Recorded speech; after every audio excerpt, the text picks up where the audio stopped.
تقدم لكم أوديو تاب ملخص كتاب 15 سرًا يعرفها الناجحون عن إدارة الوقت بقلم كيفن كروس. مقدمة: الحياة العصرية مليئة بلصوص الوقت، مثل هاتفك الذي يرن في جيبك بأحدث تغريدة، أو زميل يقاطعك في منتصف عمل هام، أو وابل من رسائل البريد الإلكتروني والإشعارات اليومية. إن وقتك يسرق منك باستمرار، دقيقة بعد دقيقة، ساعة بعد ساعة، وبمجرد ضياع هذا الوقت لا يمكنك استعادته مرة أخرى. للحفاظ على تركيزك والتأكد من أن لصوص الوقت هؤلاء لا يسيطرون عليك الاحتفاظ ببعض الحيل في جعبتك، وهذا ما سنقدمه لك في هذا الملخص. الفصل الأول: الوقت هو أعظم ممتلكاتك ويجب إنفاقه بحكمة. هل تمنيت يوماً أن يكون لديك ساعة إضافية في اليوم، ربما للقراءة أو ممارسة الرياضة أو الجلوس مع الأشخاص الذين تحبهم؟ يمكنك ذلك، وليس هناك حاجة إلى شيء سحري. لكن أولاً علينا أن نفهم كم هو الوقت ثمين.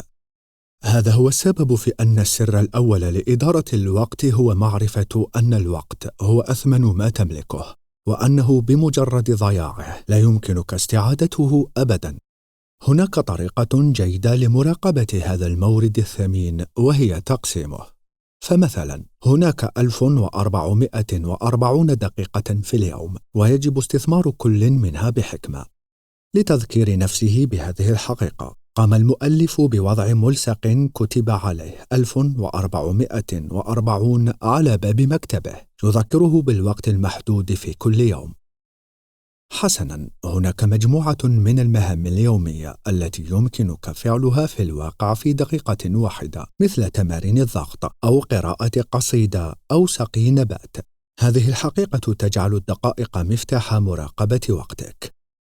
بما أنك الآن تقدر الوقت الثمين، فقد حان الوقت للبدء في تحديد الأولويات، وهذا هو السر الثاني: تحديد المهمة الأكثر أهمية بالنسبة لك.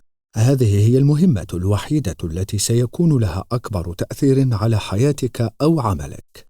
على سبيل المثال، إذا حدد أحد كبار المسؤولين التنفيذيين هدفاً لتطوير تطبيق جديد، فقد تكون أولويته هي توظيف مبرمج جديد، أو قد تكون الأولوية بالنسبة لرئيس تنفيذي مبتدئ هي إعداد عرض تقديمي رائع للحصول على استثمار كبير. أظهرت الأبحاث أن وضع أولوية يومياً مهما كانت يؤدي إلى مستويات أعلى من السعادة وتحسين التركيز. الفصل الثاني: استخدم التقويم بدل قائمة المهام. كثير من الناس تثقل كاهلهم قوائم المهام التي لا تنتهي. ألق نظرة على قائمتك. كم عدد المهام التي ظلت باقية هناك لأسابيع؟ من المحتمل أن يكون لديك على الأقل عدد قليل من هذه المهام، وأفضل طريقة للتعامل معها هي أن تأتي بتقويم قديم الطراز. هنا يأتي دور السر الثالث: تخلص من قائمة مهامك واعمل بالتقويم القديم للتخلص من ضغوط يومك. توصلت الأبحاث إلى أن 41% في المتوسط من العناصر الموجودة في قوائم المهام لا تكتمل أبداً. أحد أسباب هذه الإحصائية الصادمة هو أن المهام في مثل هذه القوائم عادة لا تكون مصحوبة بملاحظة توضح المدة التي سيستغرقه إكمالها، ونتيجة لذلك فإن المهام الأكثر صعوبة أو الأقل أهمية يتم تجاهلها بشكل عام. قد لا تكون هذه مشكلة، باستثناء حقيقة أن العناصر غير المكتملة في قائمة المهام الخاصة بك ستؤدي حتماً إلى الكثير من التوتر الذي يمكن تجنبه بسهولة. في الواقع، اكتشف باحثون من جامعة ولاية فلوريدا أنه يمكنك تجنب هذا التوتر بمجرد وضع خطة لإكمال مهمة ما. تقدم لاعبة الجمباز الأولمبية شانون ميلر مثالاً جيداً. لقد نجحت في قضاء الوقت مع عائلتها وإكمال واجباتها المدرسية والتدرب من أجل الألعاب الأولمبية وحتى إجراء المقابلات الإعلامية. كل ذلك من خلال تحديد الوقت للقيام بمهام ذات أولوية. تعرف هذه الاستراتيجية باسم حظر الوقت أو ملاكمة الوقت، وبشكل لا يصدق كل ما تتطلبه هو الحفاظ على تقويم مفصل. من خلال القيام بذلك أجبرت ميلر نفسها على تحديد أولويات المهام التي من شأنها أن تقربها من تحقيق هدفها، وحتى يومنا هذا فإنها تحتفظ بجدول زمني تقريبا دقيقة بدقيقة. ومع ذلك ستواجه حتما مهام في تقويمك لا يمكنك إنجازها. عندما يحدث هذا، بدلا من السماح لهذا الأمر بإحباطك، ما عليك سوى إعادة الجدول. مثلا إذا كنت عادة ما تذهب إلى صالة الألعاب الرياضية في الظهيرة، ولكن لديك رحلة للحاق بها في نفس الوقت، فما عليك سوى نقل التمرين إلى وقت مبكر من اليوم.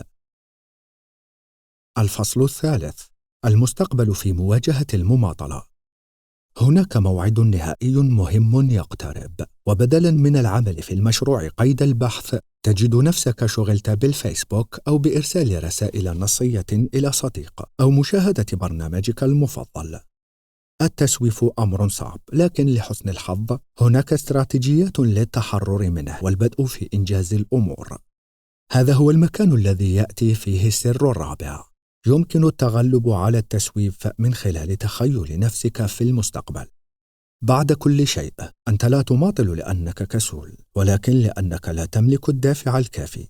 يمكن أن يؤدي تخيل نفسك في المستقبل إلى حل هذه المشكلة، وهو أمر بسيط: بساطة طرح سؤالين على نفسك: ما المتعة التي سأحصل عليها من خلال القيام بهذا الشيء؟ والألم الذي سأشعر به إذا لم أفعل ذلك؟ على سبيل المثال، إذا كان هدفك هو ممارسة التمارين الرياضية كل يوم، لكن لا يمكنك جعل نفسك تمارس الرياضة، تخيل فقط بطنك الضخمة وشعورك بالخمول التام. مثل هذا الروتين العقلي سيخرجك من الأريكة إلى ممارسة التمرين. في الوقت نفسه، يمكن أن يساعدك الصدق بشأن الإجراءات التي ستتخذها في المستقبل على تحقيق أهدافك. مثلا، إذا كنت تعلم أنك ستميل إلى تناول وجبات خفيفة غير صحية خلال فترة الراحة، فيمكنك حماية نفسك من خلال التخلص من جميع الأطعمة السريعة في منزلك. يمكنك حتى أن تخطو خطوة أخرى عن طريق ملء المنزل بالخيارات الصحية مثل الخضر والمكسرات. من هناك يمكنك الانتقال إلى السر الخامس. سيكون هناك دائما المزيد للقيام به. لا يمكنك فعل كل شيء، وفي الواقع هذا أمر جيد وعادي. الفصل الرابع: دون ملاحظاتك وابتعد عن تصفح البريد الإلكتروني. هل خطرت لك فكرة رائعة أثناء التسوق أو أثناء المشي للتنزه؟ ألن يكون رائعا بدلا من بذل الجهد لتذكر تلك الفكرة لاحقا؟ يمكنك فقط تدوينها للرجوع إليها. هذا هو السبب في أن السر السادس هو أن يكون لديك دائما في متناول يدك شيء يمكن أن تدون عليه أفكارك، مثل دفتر أو أي جهاز يمكنك من فعل ذلك. بعد كل شيء، تدوين أفكارك سيساعدك على التمسك بها. يقول مؤسس مجموعة فيرجن السير ريتشارد برانسون إنه لم يكن ليبني إمبراطوريته التجارية بدون دفتر ملاحظاته الموثوق به. لقد كان ملتزما جدا بكتابة أفكاره لدرجة أنه ذات مرة عندما كانت لديه فكرة عمل وليس لديه دفتر ملاحظات، كتب الفكرة في جواز سفره. بالنسبة له، إذا لم يتم تدوين الفكرة فقد تضيع إلى الأبد. إن تدوين الملاحظات باليد أي على دفتر يساعد ذاكرتك أيضا. على سبيل المثال، وجد عالمان نفس بام مولر ودانيال أوبنهايمر أن الطلاب الذين كتبوا ملاحظاتهم يدويا أثناء عروض أحاديث تاد كانوا أكثر قدرة على تذكر المواد من الطلاب الذين سجلوا ملاحظات على أجهزة الكمبيوتر المحمولة الخاصة بهم. تدوين أفكارك أمر بالغ الأهمية، مثل الحفاظ على التحكم في جدولك، حيث يأتي السر السابع وهو بنفس الأهمية.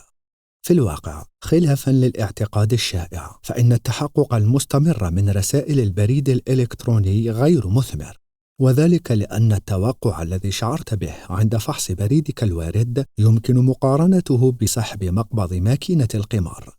في الكثير من الأحيان تتحقق من رسائلك ولا يوجد شيء جديد، ولكن في بعض الأحيان تكون هناك رسالة جديدة.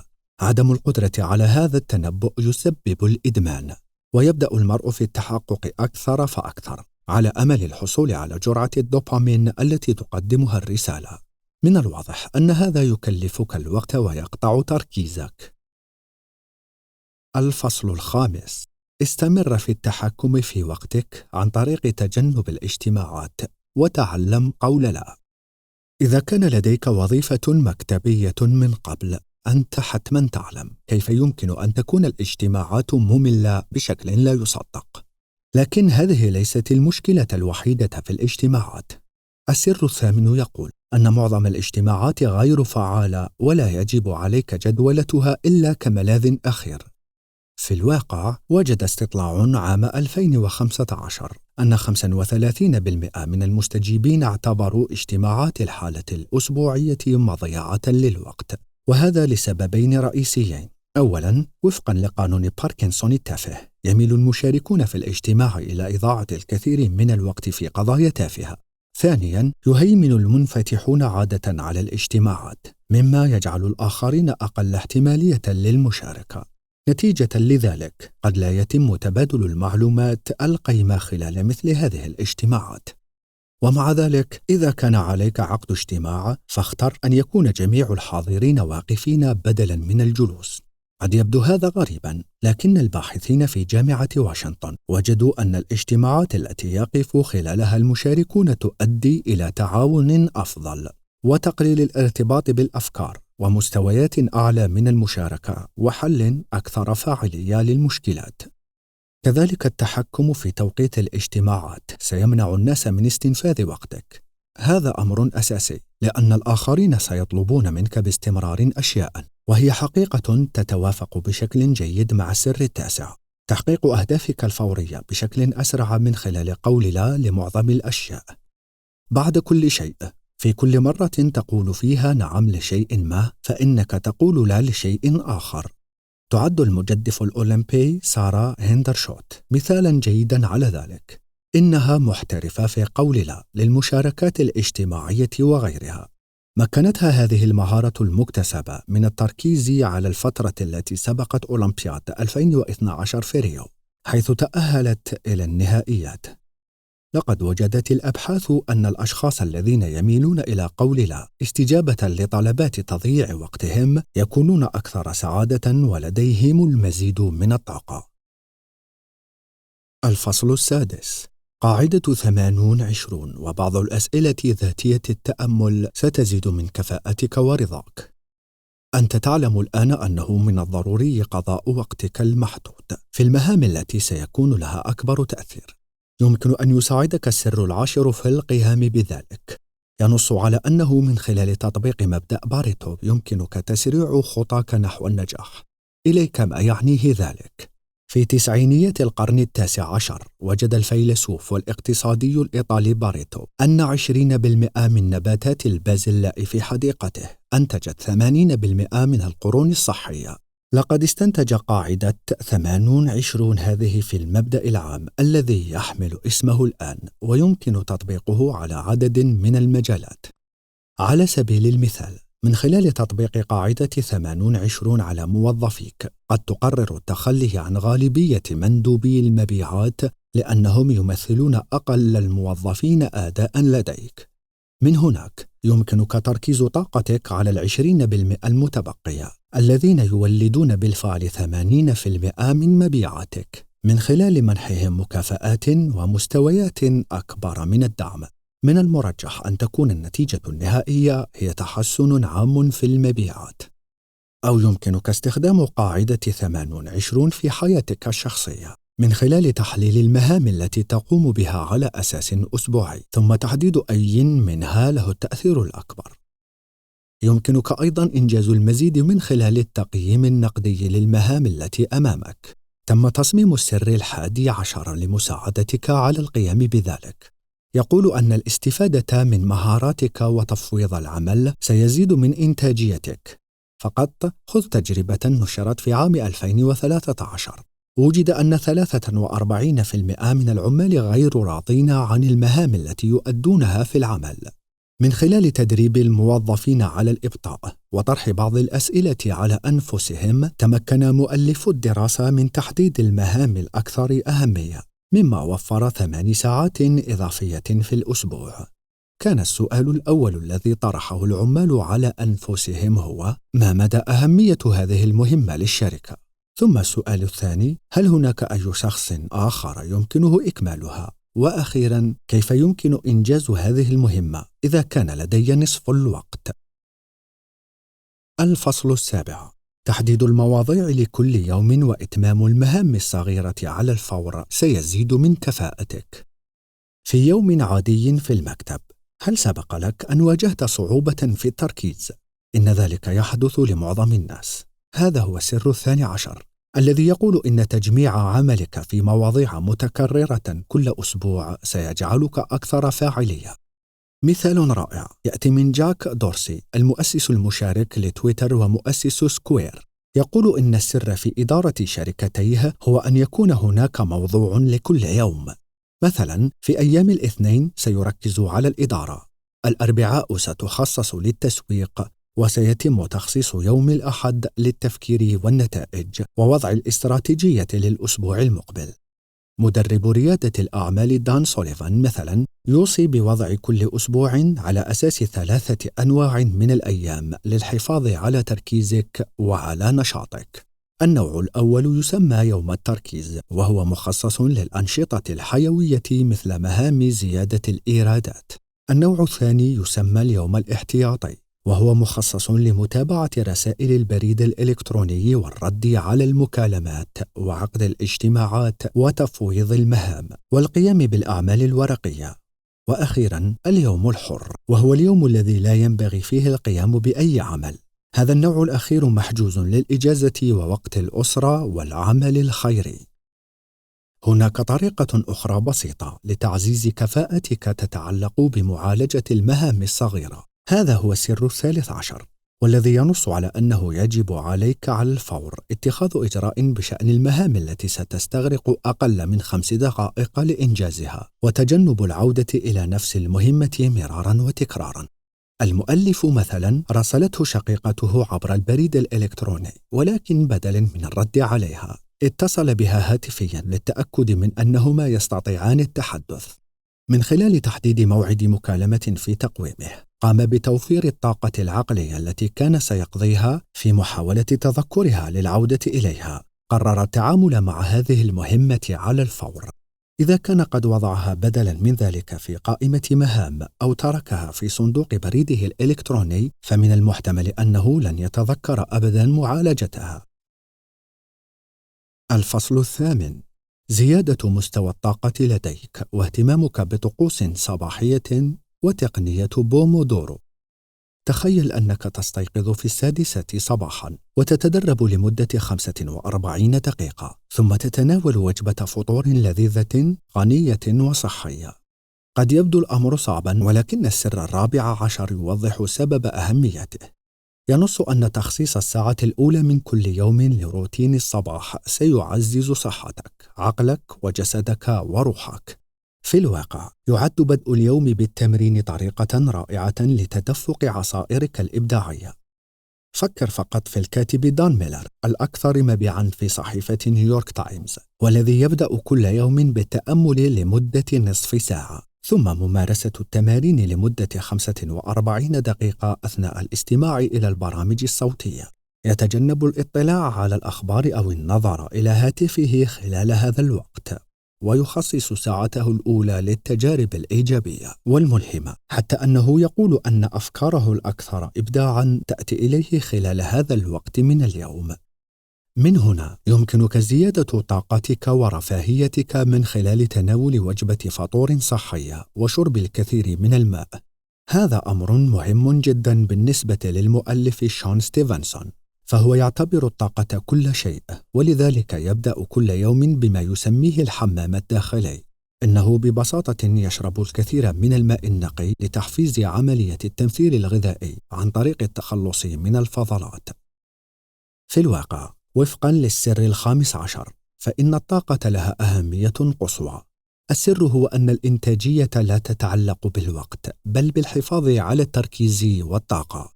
لهذا السبب ابتكر فرانسيسكو سيريلو تقنية بومودورو، وهي طريقة مصممة لتقليل عوامل التشتيت وزيادة الإنتاجية. يتضمن منهجه تعيين مؤقت لمدة 25 دقيقة، وتكريس انتباهك الكامل لمهمة واحدة لمدة 25 دقيقة كاملة، ثم أخذ استراحة لمدة 5 دقائق قبل تكرار الدورة. وجدت الكاتبة مونيكا ليونيل نجاحاً كبيراً مع هذه التقنية بعد أن أدركت أنه لم يكن لديها ساعة فراغ واحدة في اليوم. باستخدام هذه التقنية أعادت شحن طاقتها أثناء فترات الراحة، وحافظت على طاقة ثابتة طوال اليوم. وبمساعدة تقنيات أخرى انتقلت من كتابة 600 كلمة في الساعة إلى 3500 كلمة. الخلاصة: يعتبر الأشخاص الناجحون للغاية أن الوقت هو أثمن ما لديهم، من خلال تطبيق حيلهم الأكثر فاعلية في الحياة، والتي تفعل كل شيء من تحديد أولويات المهام إلى تعزيز طاقتك والحفاظ على تركيزك. يمكنك بذلك الاستفادة القصوى من وقتك. استمعتم إلى ملخص كتاب 15 سرًا يعرفه الناجحون عن إدارة الوقت بقلم كيفن كروس. قرأه عليكم سعيد ولد محمد.